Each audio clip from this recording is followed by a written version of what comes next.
Good morning, dear student. Myself Pradeep Sharma. Dear student, today I will start your new chapter, Sectors of Indian Economy.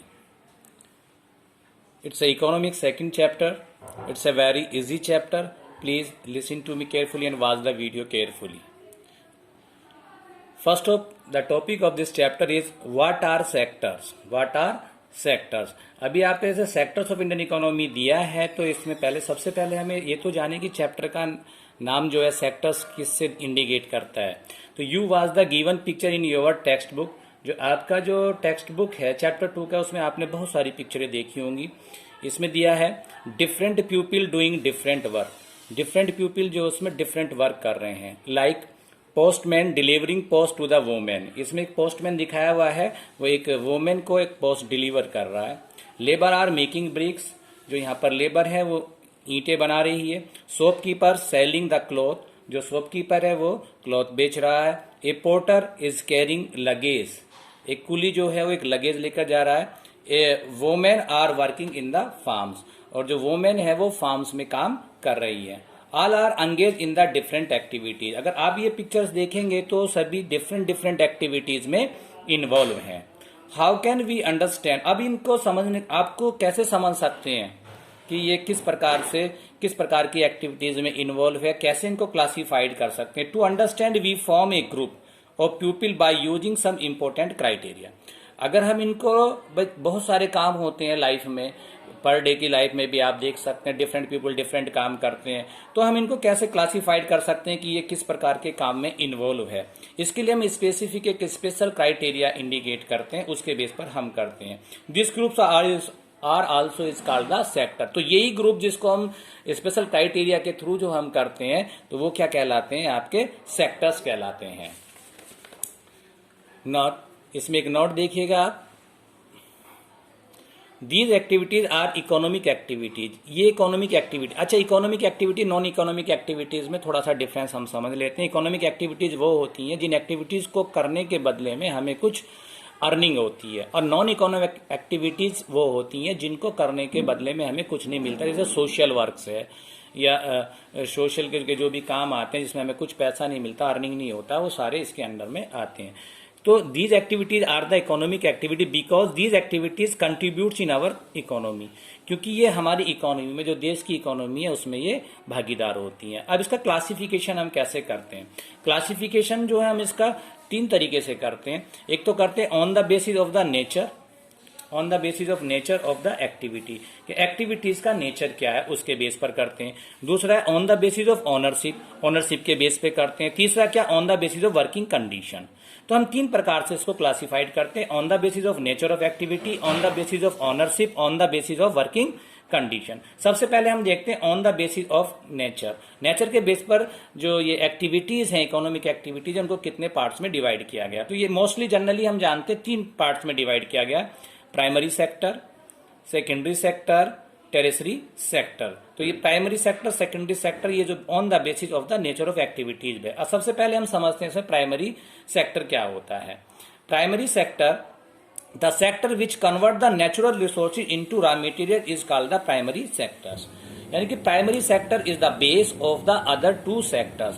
It use the natural resources, natural fertility of the soil use करता है, पानी use करता है, या जो minerals हैं सब कुछ वो यूज करता है, अपनी तरफ से कुछ नहीं करता। नेचुरल रिसोर्सेज को कन्वर्ट करता है रॉ मटेरियल में, यानी कच्चे माल में।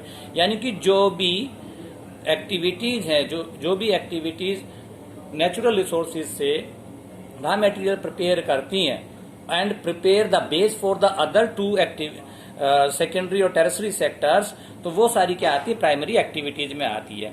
The sector which forms the base for all other products that we subsequently make is called the primary sectors. अब इससे क्लियर हो जाता है कि जो सेक्टर दूसरे सेक्टर्स के लिए बेस प्रोवाइड करता है, रॉ मटेरियल प्रोवाइड करता है, that is called the primary sector. Specially आप जानते हैं कि India is an agricultural country, India एक एग्रीकल्चर कंट्री है। तो इंडिया में जो मोस्टली जो प्रोडक्ट है, रॉ मटेरियल कहाँ पे तैयार किया जाता है, एग्रीकल्चर में किया जाता है। दूसरा माइनिंग में किया जाता है। अगर मान लिया आपके आयरन एंड स्टील इंडस्ट्रीज है तो आयरन ओर्स है, तो आयरन ओर्स माइनिंग भी इसमें आ गया। का फिशिंग आ गया, फिशिंग से बहुत सारी जो आपको बहुत सारी चीजें बनाई जाती हैं। जैसे एग्रीकल्चर दे दिया आपका, डेयरी हो गया, फिशिंग हो गया, फिश से बहुत सारी मेडिसिन भी बनाई जाती हैं, उसे पैक्ड फूड में भी यूज करते हैं। फॉरेस्ट, ये फॉरेस्ट में जो भी हमें वुड मिलता है उससे हम फर्नीचर भी बनाते हैं और जगह भी यूज करते हैं। माइनिंग मैंने आपको बता ही दिया है। Other name of this sector agriculture and related sector, इसको हम क्या बोल सकते हैं, एग्रीकल्चर और रिलेटेड सेक्टर भी बोल सकते हैं। अब हम आते हैं स्टूडेंट सेकेंडरी सेक्टर पर। सेकेंडरी सेक्टर का हम दूसरे, इसके कई नाम है, पहले हम इसके नाम जान लेते हैं।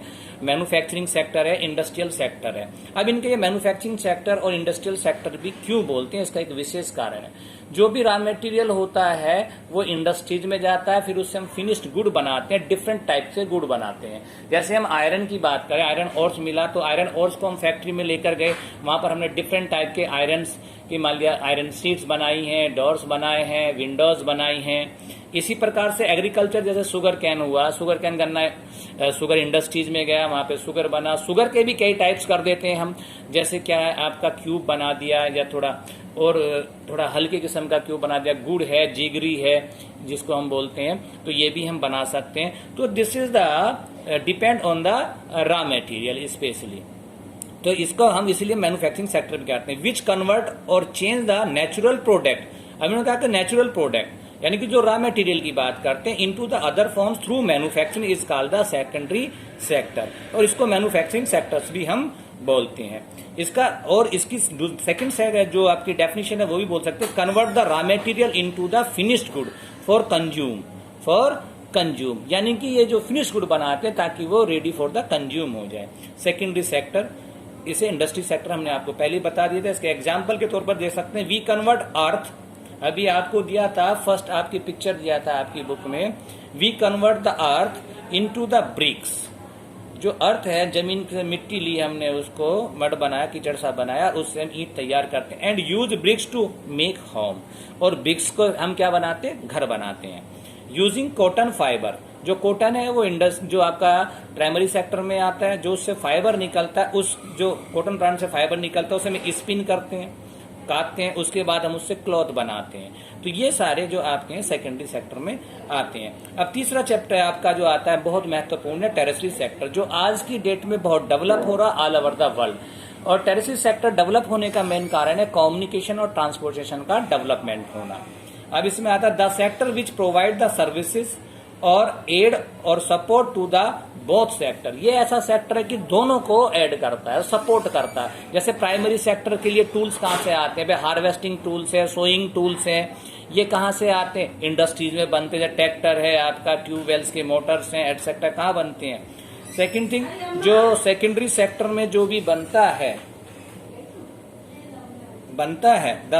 वो सब क्या है, उसकी टेरेसरी सेक्टर की मदद से होता है।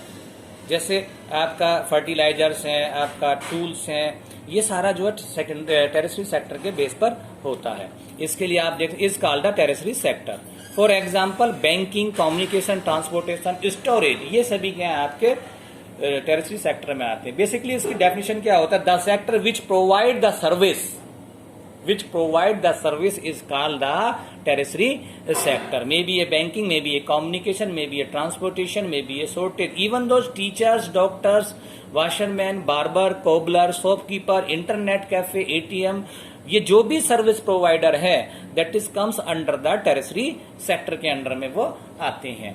All these sectors are independent to each other, ये जितने भी सेक्टर हैं वो एक दूसरे पर इंडिपेंडेंट होते हैं। अभी हमने आपको बताया कि प्राइमरी सेक्टर इनिशियली में पहले क्या था, शिफ्टिंग कल्टीवेशन होता था, झूमिंग कल्टीवेशन जिसे आप बोल सकते हैं, वो होता था। तो हम टोटली इरिगेशन के लिए क्या था, नेचुरल उस पर डिपेंड करते थे, रेन पर या natural fertility of the soil पर डिपेंड करते थे। लेकिन आज की डेट में ट्यूबवेल्स आ गई हैं, हार्वेस्टिंग, सोइंग के डिफरेंट टाइप के टूल्स आ गए हैं। तो टेरेसरी सेक्टर तो प्राइमरी सेक्टर को सपोर्ट करता है, इसलिए यानी कि प्राइमरी सेक्टर सेकेंडरी पर डिपेंड है। आपकी बुक्स में एग्जाम्पल्स भी दिए हुए हैं कि किस प्रकार से ये एक दूसरे पर डिपेंड करता है। एग्जाम्पल के तौर पर मैं देता हूं आपको, एक शुगर कैन ले लीजिएगा। शुगर कैन जो हमारे खेत में रहता है, गन्ना हमारे खेत में, अगर आपका मैन्युफैक्चरिंग इंडस्ट्रीज आपका शुगर कैन यहाँ से न खरीद के दूसरी जगह से आपको चीनी मंगवा लेता है, तो जो किसान है वो तो बिल्कुल बेकार हो जाएंगे। सेकेंडली, अगर फैक्ट्री में जो प्रिपेयर्ड शुगर है अगर वो कंज्यूमर तक नहीं पहुंचता है, तो what is the use of that, that will be useless. इसलिए टेरेस्ट्री सेक्टर भी बहुत नेसेसरी है। इसी प्रकार से आपके ये सब क्या है, एक दूसरे पर डिपेंडेंट है। आपके पेज नंबर, आपके टेबल 2.1 आप आराम से देख सकते हैं। टेबल 2.1 में आपको भी दिया गया है, कई चीजें आपको दी गई हैं, आप देख सकते हैं। Imagine what would be happen if farmers refuse to sell sugar cane to particular sugar mill, the mill will have to be shut down. अगर फार्मर शुगर मिल को गन्ना देने से मना कर देगा तो मिल बंद हो जाएगा। ये है कि secondary sector depend on the primary sector. इसी प्रकार से जितने भी सेक्टर्स हैं वो एक दूसरे पर इन्वॉल्व होते हैं। अब आता है कंपेरिजिंग द थ्री सेक्टर। अब तीनों सेक्टर का हम कंपेरिजन कैसे करते हैं, कंपेरिजन के लिए बहुत जरूरी है कि हम कैसे करते हैं। इसके लिए हम सबसे पहले क्या देखते हैं, आपकी बुक में भी दिया हुआ है, how do we count the various goods and services and know the total production in each. अब कैसे इसमें देखते हैं। अब इसमें जब भी हम देखते हैं तो इसमें क्या देखते हैं, हम फाइनल गुड्स देखते हैं। क्या देखते हैं इसमें, final goods that is ready for the consume. हाँ, एक चीज बात देखिए कि फाइनल गुड्स जैसे शुगर कैन है, गन्ना हमने लिया किसान से, किसान को 10 रुपए दिए और हमने उसको यूज कर लिया, उसका रस हमने निकाल कर पी लिया, तो दैट इज गन्ना। अगर वो जो शुगर कैन का जो प्लांट है जो है वो भी आपका एक फाइनल गुड्स है, तो वो आपका काउंट हो जाएगा। लेकिन एक बात समझिएगा, अगर शुगर कैन को हमने शुगर मिल में दिया, वहां से चीनी बनी, शुगर मिल वाले ने कुछ पैसों में खरीदा उसको, शुगर मिल में बनने के बाद फिर जो उसको ट्रांसपोर्टेशन के थ्रू हमारे रिटेलर या जो आपके होलसेलर है उसके पास में जाता है, और उसके बाद जो मिलता है, जो लास्ट कॉस्ट होती है, that is count the final goods. Specially हम उसी को काउंट करते हैं। जो भी आपका जीडीपी है, ग्रॉस डोमेस्टिक प्रोडक्ट, तो तीनों सेक्टर का, प्राइमरी, सेकेंडरी और टेरेस्ट्री सेक्टर का फाइनल गुड्स हम इन्वॉल्व करते हैं, उसका सम करते हैं। सम करने के बाद में जो निकलता है that is called the GDP, तो वो जीडीपी का काउंट होता है। तो फाइनल गुड्स की वैल्यू हम इसमें काउंट करते हैं। ऐसा नहीं कि शुगर 10 रुपए का किसान ने 300 रुपए का 1 क्विंटल गन्ना मिल को बेचा, फिर मिल ने जो है वही 700 रुपए का तैयार करके चीनी बेची, और फिर ट्रांसपोर्ट वालों को लगा के वो 1000 का लिया, 300, 700 और 1000, तो ऐसे ही 1 क्विंटल गन्ने का कितना हो गया, 2000 हो गया। That will not be counted. इससे क्या आपका काउंटिंग गड़बड़ा जाएगा, स्पेशली ग्रोथ नहीं आपके समझ में आएगा। तो that goods which are ready for the consume is count in the final goods. इसी प्रकार से तीनों में जो भी कंज्यूम के लिए जो रेडी है उसका जो वैल्यू है उसको ऐड करने के बाद हमारा फाइनल गुड्स बनता है। तो ये आपका इसमें एग्जाम्पल्स में दिया हुआ है। आपका इसमें ग्रॉस डोमेस्टिक प्रोडक्ट्स भी हमने बताया, ग्रॉस डोमेस्टिक प्रोडक्ट्स को कैसे काउंट करते हैं, इसी से कंट्री का जो है पूरा वो होता है। अब एक बात आती है कि इतने सारे जो हमारे काम है, जो प्राइमरी सेक्टर में बहुत सारी ब्रांचेज आती हैं, आपका टेरेस्ट्री सेक्टर में बहुत सारी ब्रांचेज हैं, आपका सेकेंडरी सेक्टर में बहुत सारी ब्रांचेज है, तो इनको आप कैसे काउंट करेंगे, that is not a easy task. ये इजी टास्क नहीं है। तो इसको कैसे बनाते कि जो सेंट्रल गवर्नमेंट है वो जो मिनिस्ट्री के जो डिपार्टमेंट बनाए हुए हैं, अलग अलग मिनिस्ट्री, एग्रीकल्चर मिनिस्ट्री है और अदर टाइप की है जितनी भी है आपकी, तो वो सारी मिनिस्ट्रीज को वो इंस्ट्रक्शन देती कि आप डाटा कलेक्ट कीजिएगा फाइनल गुड्स की वैल्यूज का, और वो डाटा कलेक्ट करने के बाद में फिर उस पर जो सेंट्रल गवर्नमेंट है वो अपनी रिपोर्ट बनाती है। अब आप देख सकते हैं इसमें टॉपिक है हिस्टोरिकल चेंज इन सेक्टर। बिल्कुल ऑब्वियसली हिस्टोरिकल चेंज आया प्राइमरी सेक्टर में। आप देख सकते हैं आज की डेट में insecticide, pesticide, tube wells, modern inputs हम बहुत ज्यादा यूज कर रहे हैं, प्रोडक्शन बहुत ज्यादा ले रहे हैं, इंटेंसिव सब्सिस्टेंस फार्मिंग भी कर रहे हैं, कॉमर्शियल फार्मिंग भी कर रहे हैं। ये क्यों आया बूम, क्योंकि कारण है कि हमारा सेकेंडरी सेक्टर भी डेवलपमेंट हुआ और दूसरा क्या हमारा टेरेस्ट्री सेक्टर भी डेवलपमेंट हुआ, कम्युनिकेशन और ये आपका ट्रांसपोर्टेशन हुआ। कम्युनिकेशन नहीं होगा, ट्रांसपोर्टेशन नहीं होगा, तो आपका प्रीपेड माल भी वो आपका बेकार हो जाएगा। तो इसमें आप थोड़ा सा देख सकते हैं कि हिस्टोरिकल चेंज है, तीनों में ही चेंज आया है, आपका प्राइमरी में भी सेकेंडरी में भी। आजकल मार्केट में आप जाते हैं, सेकेंडरी सेक्टर इतना माल देता है आपको, अगर एक सर्फ का पैकेट आप लेने जाएंगे तो आपको 10 वैरायटी का सर्फ मिल जाएगा। आप अपने घर पर फ्लिपकार्ट या किसी से भी ऑर्डर कर दीजिएगा, तुरंत आपके घर पर आ जाता। ट्रांसपोर्टेशन सिस्टम भी डेवलप हो गया, कम्युनिकेशन सिस्टम भी डेवलप हो गया। तो nowadays there is a lot of historical change you will found in this sector. तो आप देख सकते हैं पिछले 100 ईयर्स में कितना हमारा डेवलपमेंट था और आज की डेट में कितना डेवलपमेंट है। तो अब इसमें एक और आपका आता है कि प्राइमरी और सेकेंडरी और टेरेस्ट्री सेक्टर को कैसे हम देखते हैं। अर्ली लाइफ में क्या था, अब आज भी देख सकते हैं, India is a agriculture country है। इंडिया में maximum more than 50% people are still engaged in the agriculture activities. तो आप देख, तो पहले इनिशियली में क्या एग्रीकल्चर में हमारा जो मैन पावर ज्यादा लगा हुआ है, लेकिन इसका आज की डेट में जीडीपी में ग्रोथ कम है, क्योंकि इससे आउटपुट नहीं होता है, क्योंकि मैक्सिमम पीपल इसमें आपका आता है डिस्टिंग्विज अनएम्प्लॉयमेंट, इसे हम बोलते हैं हिडन एम्प्लॉयमेंट, क्योंकि खेती में 10 आदमियों की जरूरत है, और 10 आदमियों की जरूरत होने के बाद में उसमें 20 पीपल काम कर रहे हैं। तो आप समझ सकते हैं कि 20 पीपल काम कर रहे हैं, तो वो 10 तो लगे हुए तो हमें दिखाई दे रहे हैं कि वो एम्प्लॉयड हैं, वो काम कर रहे हैं, लेकिन दे आर अंडर पेड। उनको एज पर द उनकी लेबर का जो एक्चुअली उनको पेड होना चाहिए, तो वो उसको प्राप्त नहीं हो पा रहा। तो इसमें आपके ग्राफ दिए हुए, rising importance of the terrestrial sector in production. आज की डेट में जो है प्रोडक्शन में टेरेस्ट्रियल सेक्टर का सबसे बड़ा रोल है, क्योंकि हमने अभी बताया था को ट्यूबवेल्स हैं या अदर चीज हैं, वो सारी चीजें इसी से आती हैं। तो इसमें ये गवर्नमेंट की रेस्पॉन्सिबिलिटी है कि जो बेसिक सर्विस है वो सारी लोगों को प्रोवाइड कराई जाती है। तो यहाँ पे थोड़ा सा आप देख सकते हैं, थोड़ा सा डिस्टर्बेंस हो गया था। आप देखिएगा सेक्टर्स ऑफ द जीडीपी में इसमें दिया गया, ये प्राइमरी सेक्टर का दिया हुआ है आपका, ये आपका सेकेंडरी का और टेरेसरी का। पहले था प्राइमरी बहुत था, लेकिन आज की डेट में टेरेसरी सेक्टर का बहुत ज्यादा ग्रोथ हो गया। अब इसमें जो है इनकम लेवल राइज तो हुआ, तीनों में इनकम लेवल राइज हुआ, लेकिन आज भी टेरेसरी सेक्टर के मुकाबले में प्राइमरी सेक्टर का हमारे जीडीपी में कम रोल है, जबकि इसमें मैक्सिमम पॉपुलेशन एंगेज्ड है। ये थोड़ा सा आप जरूर देख लेंगे। Where are the most people are employed, ये हमने आपको बता दिया। आज की डेट में जो है भाई जीडीपी में देखिए, टेरेसरी सेक्टर में बहुत कम लोग एम्प्लॉयड हैं, लेकिन उसका जीडीपी में रोल बहुत है। सेकेंडरी सेक्टर में भी प्राइमरी सेक्टर के अगर सापेक्ष देखते हैं तो बहुत कम लोग इन्वॉल्व हैं, और अनएम्प्लॉयमेंट हमारे यहाँ पर ज्यादा है। तो थोड़ा सा इसको आप ध्यान देखेंगे। तो अब इसमें आप देख सकते हैं यहाँ पे अंडर अनएम्प्लॉयमेंट हमने आपको बताया था, डिस्टिंग्विश्ड अनएम्प्लॉयमेंट बताया था, ओपन अनएम्प्लॉयमेंट और एम्प्लॉयमेंट। ओपन एम्प्लॉयमेंट क्या होता, अनएम्प्लॉयमेंट क्या होता है? जब आदमी बिल्कुल बेकार पड़ा है, काम नहीं कर रहा, सबको दिखाई दे रहा, खाली पड़ा है, तो ओपन एम्प्लॉयमेंट है। जैसे खेती में हमने बताया था distinguished unemployment, that is one type of the hidden employment, तो वो अंडरपेड होता है। दूसरी चीज वो क्या, डिस्टिंग्विश्ड अनएम्प्लॉयमेंट में आता है।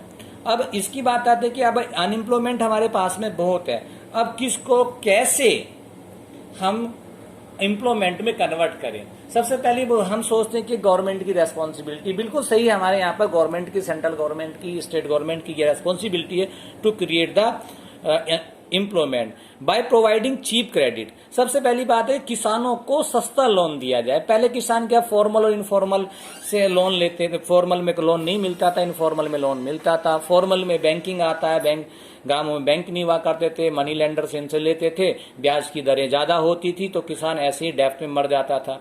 By providing different industries, government को बहुत सारी इंडस्ट्रीज लगानी चाहिए, स्टोरेज एटसेट्रा, भाई किसानों का माल जो स्टोर कर ले, जब जरूरत के समय, जैसे अभी कोविड-19 चल रहा था, तो यहाँ पर आपका हो काफी हमने डिस्ट्रीब्यूशन पीडीएस सिस्टम के थ्रू किया। प्लानिंग कमीशन इसमें एस्टिमेट करता है 20 लाख जॉब इन द, अगर प्लानिंग कमीशन जो हमारे यहाँ पर है, जो 5 ईयर्स का बनता है, उसने एस्टिमेट किया है कि आज भी एजुकेशन सेक्टर में अगर एम्प्लॉयमेंट हम निकालें तो आज भी 20 लाख जॉब अभी लेफ्ट है, तो उसमें हम क्रिएट कर सकते हैं। दूसरा, हम टूरिज्म को बढ़ावा दे सकते हैं, हमारे यहाँ बहुत से हेरिटेज साइट्स हैं, उसको हम बढ़ावा दे सकते हैं, उसका एडवर्टाइजमेंट कर सकते हैं। तो इसी प्रकार से बहुत ऐसी जगह है कि हम एम्प्लॉयमेंट आपका क्रिएट कर सकते हैं। तो ये थोड़ा सा आपको अपने उसमें भी देखना है। अब उसके लिए एक सबसे पहली बात है, गवर्नमेंट के पास में अभी अगर एकदम नहीं हो पाता है, तो गवर्नमेंट ने इसके लिए एक मनरेगा एक एक्ट बनाया था 2005 में। आपने इसका फुल फॉर्म है Mahatma Gandhi national rural employment guarantee act 2005। इसके अंतर्गत क्या आता है, तो जो गांव में जो रूरल, जो poor people, poor house holds हैं, तो उनके लिए क्या कहा कि 1 ईयर में 100 ईयर्स का guaranteed employment every year to every rural household. जो भी गांव में अनएम्प्लॉयमेंट है, रूरल हाउस होल्ड है, उसमें क्या कि 100 डेज का पर ईयर में उनको रोजगार मिलेगा। अनएम्प्लॉयमेंट, ये जो employment allowances if government fail to provide employment within 15 days. अगर आपने गांव के हैं, रूरल एरिया में हैं, आप गरीब भी हैं, अगर आपने एप्लीकेशन दी कि मैं अनएम्प्लॉयमेंट हूँ, according to this act, MNREGA के एक्ट के तहत, अगर आपके 15 दिन के अंदर सुनवाई नहीं होती है, तो that person will be applicable to take the unemployment allowances वो ले सकता है। अब इसके लिए इन्फोर्सिड राइट टू वर्क, ये जो किसके तहत किया गया था, लोगों के पास काम नहीं था, अनएम्प्लॉयमेंट था, तो इसमें राइट टू वर्क के अंतर्गत जो है ये इसको लिया गया, यानी कि काम का अधिकार सबके पास में होना चाहिए। फर्स्ट इम्प्लीमेंटेड, ये सबसे पहले का इम्प्लीमेंटेड किया गया था 200 डिस्ट्रिक्ट्स में। इसको बाद में फर्दर एक्सटेंडेड कर दिया गया, आपको 130 एडिशनल डिस्ट्रिक्ट्स में इसको एडिट कर दिया गया। द रिमेनिंग अफेक्टेड फ्रॉम 01 अप्रैल 2008, जो बाकी के बचे हुए जो डिस्ट्रिक्ट हैं उसको 1 अप्रैल 2008 से काउंट कर दिया गया। Enforces equal wages for the equal, इसके अंतर्गत जो क्या है, चाहे वो मैन है चाहे मैन है, उसको इक्वल वर्क के लिए इक्वल ही आपको पेड किया जाएगा। इसका टारगेट क्या है, स्पेशली SC ST और पुअर पीपल, SC और ST और पुअर पीपल को टारगेट किया गया ताकि उनको एम्प्लॉयमेंट मिल सके, उनकी रोजी रोटी चल सके। इसका 1/3 बेनिफिशियल, इसमें एक और विशेष बात दी गई है कि इसमें 1/3 जो बेनिफिट होना चाहिए इसका किसका होना चाहिए, वोमेन को होना चाहिए, क्योंकि गांवों में वोमेन जो है थोड़ा सा अपना अर्निंग कर लें। In future it will be increase the production of land, ये आगे जो है इस प्रकार की जो मनरेगा की जो पॉलिसीज है ये लैंड की प्रोडक्टिविटी बढ़ाने के लिए भी काम की जाएगी, तो इसको थोड़ा सा आप देख लेंगे। अब इसमें आता है आपका नेक्स्ट है इसमें sectors on the basis of the, अभी हमने पढ़ा था on the basis of nature के बेस पर पढ़ा था। अब दूसरा हम पढ़ रहे हैं sectors on the basis of the ownership. Ownership से समझते हैं यानी कि मालिकाना हक की बात करते हैं। मालिकाना हक के बेस पर हम सेक्टर्स को देखते हैं कितने टाइप से हम इसको डिवाइड करते हैं। सबसे पहला आता है पब्लिक सेक्टर, दूसरा है आपका प्राइवेट सेक्टर। पब्लिक सेक्टर क्या होता है, this sector aims at increasing the facilities for the public welfare. इस सेक्टर का मेन काम होता है कि जो पब्लिक के वेलफेयर भले के लिए जो काम किया जाए, ऐसी फैसिलिटीज अवेलेबल करवाना, जैसे रोड्स हैं, ब्रिज हैं या अदर फैसिलिटीज हैं, पार्क्स हैं, हॉस्पिटल्स हैं, यानी कि सारे जितने भी गवर्नमेंट सेक्टर्स में आते हैं ये सब कौन कराता है, मोस्टली पब्लिक के लिए ये कौन कराता है, प्राइवेट वाला तो उसके लिए आपको एक्सपेंस लेगा, तो ये मोस्टली कौन कराता है, आपका गवर्नमेंट कराता है। इसलिए the government owns most of the assets and provides all the services, सारे सर्विसेज गवर्नमेंट प्रोवाइड करती है। The decision of regarding production and distribution are taken by the government. इसके जो प्रोडक्शन होगा या आपका डिस्ट्रीब्यूशन होगा, ये किसके अंडर में आता है, गवर्नमेंट के अंडर में आता है। ये थोड़ा सा आप देख लेंगे।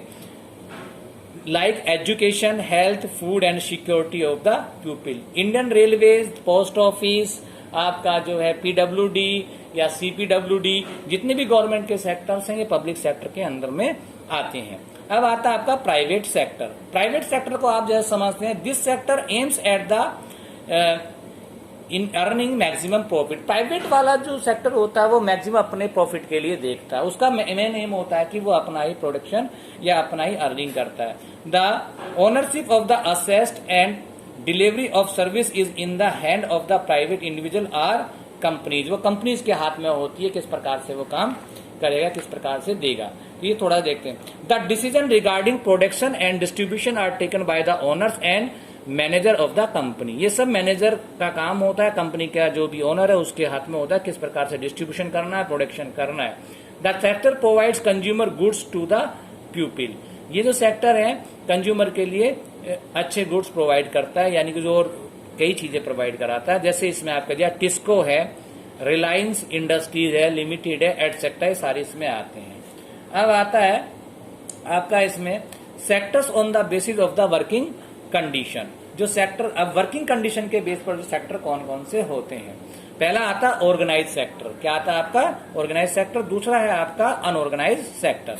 ऑर्गेनाइज सेक्टर में आप देख सकते हैं, इसका सबसे पहले ऑर्गेनाइज सेक्टर को देखते हैं क्या, जहां पर एक ऑर्गेनाइजेशन बना हुआ हो और वेल सेटल्ड हो और उसमें कुछ रूल और रेगुलेशन हो। तो इसका सबसे पहला पॉइंट आपका आता है रेगुलर एम्प्लॉयमेंट। ऑर्गेनाइज सेक्टर में जो एम्प्लॉयड होता है उसको रेगुलर एम्प्लॉयमेंट मिलता है, ऐसा नहीं कि आज लगाया कल हटा दिया, उसका रेगुलर एम्प्लॉयमेंट होता है, यानी कि जॉब सिक्योरिटी होती है। क्या होती है उसमें, जॉब सिक्योरिटी होती है। बेटर वेक्स, अच्छी तनख्वाह मिलती है। जैसे प्राइवेट सेक्टर में क्या होता है, लेबर के ऊपर ज्यादा लेबर है तो वो उसका वेग जो है उसकी तनख्वाह उसकी कम कर देंगे, वर्किंग आवर्स ज्यादा होंगे। लेकिन यहाँ पे फिक्स वर्किंग आवर होता है। जॉब सिक्योरिटी हमने बता दिया को, गुड वर्किंग कंडीशन, जहां पर आप कंडीशन करते हैं तो जहां पर आप वर्क करते हैं तो वहां पर इस बात का ख्याल रखा जाता है कि कंडीशन बहुत अच्छी होनी चाहिए। जॉब सिक्योरिटी है, फिक्स्ड वर्किंग आवर्स होते हैं, ऐसा नहीं कि 8 घंटे का टाइम है 12 घंटे का, एक्स्ट्रा वर्क करते हैं तो उसके लिए एक्स्ट्रा पेमेंट भी दिया जाता है। पेड हॉलीडेज होते हैं, जो भी गवर्नमेंट हॉलीडेज होते हैं उनका उसको पैसा मिलता है। Other leaves like medical, maternity leave, यानी कि मेडिकल फैसिलिटीज भी मिलती है, प्रोविडेंट फंड भी मिलता है। और जो वुमेन होती हैं at the time of the delivery they got the near about 6 month paid leaves. तो ये सारी ऑर्गेनाइज सेक्टर की विशेषताएं हैं। अब अनऑर्गेनाइज सेक्टर में आ जाइएगा आप। अनऑर्गेनाइज सेक्टर, ये अनऑर्गेनाइज सेक्टर में इसका जस्ट अपोजिट है, इररेगुलर एम्प्लॉयमेंट है। जब जरूरत होगी तो वो लगा लेंगे आपको काम पर अनऑर्गेनाइज सेक्टर में, और उसी हिसाब से उसका पेमेंट भी घट बढ़ जाता है, वर्किंग आवर फिक्स नहीं होते हैं। ये सारे अनऑर्गेनाइज सेक्टर में आते हैं। पहले देखिए इररेगुलर एम्प्लॉयमेंट है, लेस वेक्स है, यानी कि तनख्वाह बहुत कम है। पुअर वर्किंग कंडीशन होती है, आप देख सकते हैं कि ऐसा थोड़ी वो वर्करों का पूरा ख्याल रखते हैं, मेडिकल का भी, या वहां पर पूरा इन्वायरमेंट वर्करों को नुकसान ना हो, यहाँ पे ये गैस खराब हो रही है। अभी तुमने कई जगह देखा होगा कि वर्कर्स मर भी जाते हैं वहां पे, लेकिन जो ओनर है वो उसको पैसे के बल पर उसको दबा देता है। तो यहाँ पर वर्किंग कंडीशन उतनी फेवरेबल नहीं होती है। वहां पर जॉब की सिक्योरिटी भी थोड़ा सा आपका हुआ, मालिक से थोड़ा बहुत खटपट हुई आपका, थोड़ा बहुत उसका डिस्प्यूट हुआ तो बोलेगा ठीक है जी कल से नहीं आना। तो यहाँ पे जॉब सिक्योरिटी नहीं है। लॉन्ग वर्किंग आवर्स है, अगर जरूरत पड़ती है तो आपको लंबे समय तक काम करना पड़ता है, मजबूरी है, आपको अनएम्प्लॉयमेंट है, आपको पेमेंट भी नहीं देते हैं इतना, ना उसके लिए आपको ओवर टाइम मिलता है, जबकि ऑर्गेनाइज सेक्टर में ओवर टाइम मिलता है आपको। नो लीव्स, लीव्स भी नहीं है, पेड लीव्स ही नहीं है इसमें। अगर आप लीव लेंगे तो आपका पेमेंट कट जाएगा। नो पेड हॉलीडेज इसमें बताया गया है। तो इस चैप्टर का हमने आपको पूरा एक्सप्लेनेशन किया है। इसका जो बचा हुआ एक्सप्लेनेशन है चैप्टर एट ए ग्लांस, वो आपको एट सेकंड आपका जो वीडियो है हम उसमें बताएंगे। Thank you, have a nice day.